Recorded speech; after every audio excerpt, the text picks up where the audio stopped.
My name's Dan Bussey. I've been an advisor for the Seed Savers in their orchard for a number of years. I'm also an apple historian and grower, cider maker. It's a wonderful fruit that you can do so many things. The fact that there are so many varieties available allow you to play with things that you just can't find in your grocery store. The variety of tastes and flavors and textures is just unbelievable, and people don't know really what's out there. What you're seeing here is some of the supplies you would use to be able to do apple grafting. There are a few things I use all the time and a few things I don't. Mostly, you need a very good sharp knife. A grafting knife is a little different than an average pocket knife for the fact that it's ground only on one side. The back side is flat. This is a right-handed model. It allows you to be able to cut through your wood and keep it very, very straight and very flat, because you're trying to join two pieces together that will hopefully match enough of the cambium layers, the cells, that they will actually start to grow together. That's the whole secret about grafting. Some of the supplies that I have here, these are the rubber strips that we use to tie the grafts together with. And to seal the graft, to keep it from drying out, there's a couple of products available. This is an old-time product that's been around for a long time. It's grafting wax. I've gone since to a product called Parafilm. It's a waxy film. It has a paper backing that you can peel off. And what's nice about it is it stretches and molds, and you can form it around your tree, and it's very simple to use. And in a couple minutes I'll show you how to apply it. It's not sticky whatsoever, so it's not like it's like a tape. Now, this is a typically commercially available root. This is EMLA7. It's a semi-dwarf stock. It means it has a given size and will control the ultimate size of your entire tree. It's about 40 to 60% of average. And this is a small caliper. You can buy them in very distinct diameters. So depending on how big your sign wood that you're trying to put onto this, you can mix and match the sizes of this tree to match your sign wood. The thing is, you can always put smaller sign wood on a larger tree like this, but you can't put a large sign onto a small tree. It just doesn't work. So these are much longer than you need. So I've found a piece of sign wood here. It's a number of buds. This is a cutting from a tree taken probably obviously while it's still dormant. And this is a variety called Gilpin. It's a very old Virginia cider apple that dates to around the early 1800s.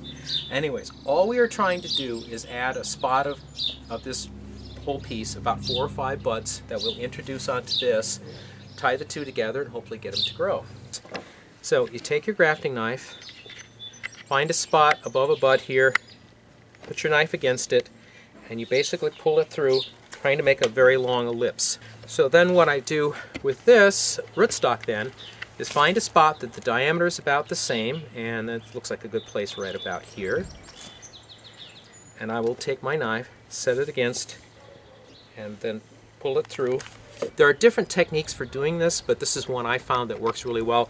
I tend to hold the knife and pull the two together.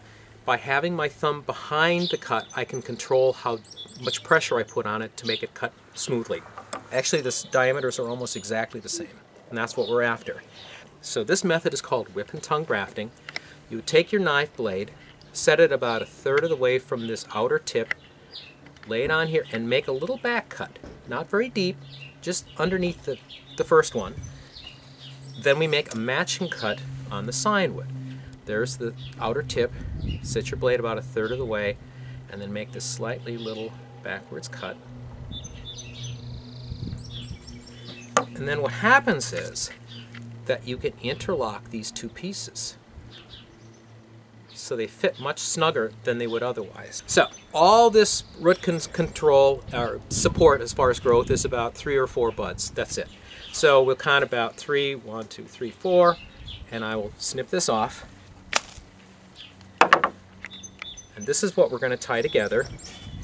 Take your rubber strip, make sure your layers are aligned fairly close so they aren't too far in or far out.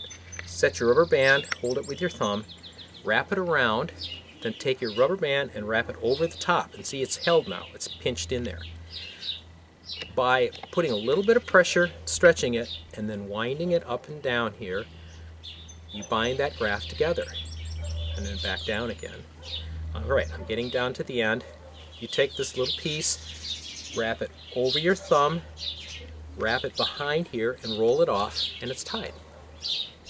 And it'll hold itself just fine. So now we'll take this parafilm. This strip is much larger than we need. I'll tear this in half. Parafilm, when you get it warm in your fingers, will stretch really wonderfully. So you can put it on there and sort of wrap it and pull, and it seals the graft union really nicely. And that's it, you're done. So in a matter of a couple of minutes, you've got a tree grafted. You can start your whole orchard empire just in a matter of a few hours.